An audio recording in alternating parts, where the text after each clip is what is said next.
ଆଜି ବାଲିଯାତ୍ରାରେ ଆମମାନଙ୍କ ସହିତ ଏମିତି ପ୍ରକାର ସ୍କାମ୍ ହେଇଯିବ ବୋଲି ମୁଁ କେବେ ବି ଭାବି ନଥିଲି। ତ ହେଲୋ ଗାଇସ୍, ଜୟ ଜଗନ୍ନାଥ। ଆଜି ସନ୍ଧ୍ୟାବେଳେ ମୁଁ ମୋ ପଲ୍ଟନକୁ ନେଇକି ବାହାରି ଯାଇଥିଲି ବାଲିଯାତ୍ରା ବୁଲିବାକୁ। ବହୁତ ଦିନ ହେଲାଣି ଆମର ବାଲିଯାତ୍ରା ବୁଲିବାର ପ୍ଲାନିଂଟା ଥିଲା, ହେଲେ ସେଇଟା କେବେ ବି ସକ୍ସେସ୍ ହେଇପାରୁନଥିଲା। ଫାଇନାଲି ଆଜି ସେଇ ଦିନଟା ଆସିଯାଇଛି ଆଉ ଆମେ ସବୁ ମିଶିକି ବାହାରି ଯାଇଥିଲୁ ବାଲିଯାତ୍ରା ବୁଲିବାକୁ। ମାନେ ମୋ ସାଙ୍ଗ କି ପ୍ରକାର ଦୋଳି ପାସ୍ ଆଣିଛି ଯେ ସେ ଏଣ୍ଟାୟାର ପଡ଼ିଆରେ ସବୁ ଦୋଳିକୁ ଖୋଜି ଖୋଜି ପଛେ ଦୋଳି ମିଳିଲା। ଆଉ ଗୋଟେ ଇଣ୍ଟରେଷ୍ଟିଂ କଥା ଜାଣିଛନ୍ତି, ସେ ଦୋଳି ପାସ୍ ର ଭ୍ୟାଲିଡ ଥିଲା ମାତ୍ର 6ଟା ପର୍ଯ୍ୟନ୍ତ। ଆଉ ଆମେ ମାନେ ଯାଇକି ମେଳାରେ ପହଞ୍ଚିଲୁ ସନ୍ଧ୍ୟା 5ଟା। ମାନେ ଆମ ପାଖରେ ଆଉ ଗୋଟିଏ ଘଣ୍ଟା ଥିଲା। ପଡ଼ିଆର ସବୁ ଦୋଳି ପାଖରେ ବୁଲି ବୁଲି ଆସିଲା ପରେ ଫାଇନାଲି ଆମକୁ ଆମ ଦୋଳି ମିଳି ଯାଇଥିଲା। ଆପଣ ମାନଙ୍କୁ ଦୋଳିରେ ବସିଲେ ଡର ଲାଗେ କି? କାରଣ ମତେ ତ ବିଲକୁଲ ବି ଡର ଲାଗେନି, ସେଥିପାଇଁ ତ ରାମଦୋଳିରେ ବସିକି ଭିଡିଓ ବନଉଛି।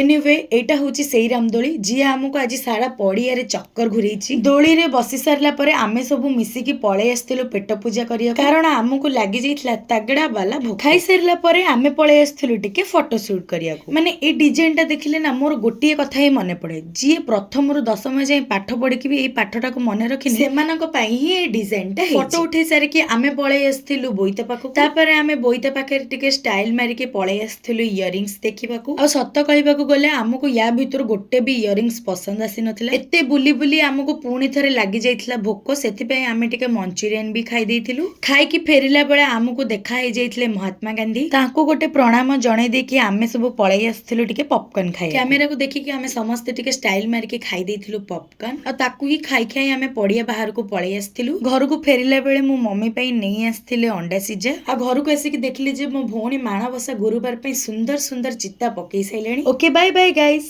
ଆଜି ପାଇଁ ଏତିକି। ଦେଖାହବା ଆଉ ଗୋଟିଏ ଭ୍ଲଗ ରେ।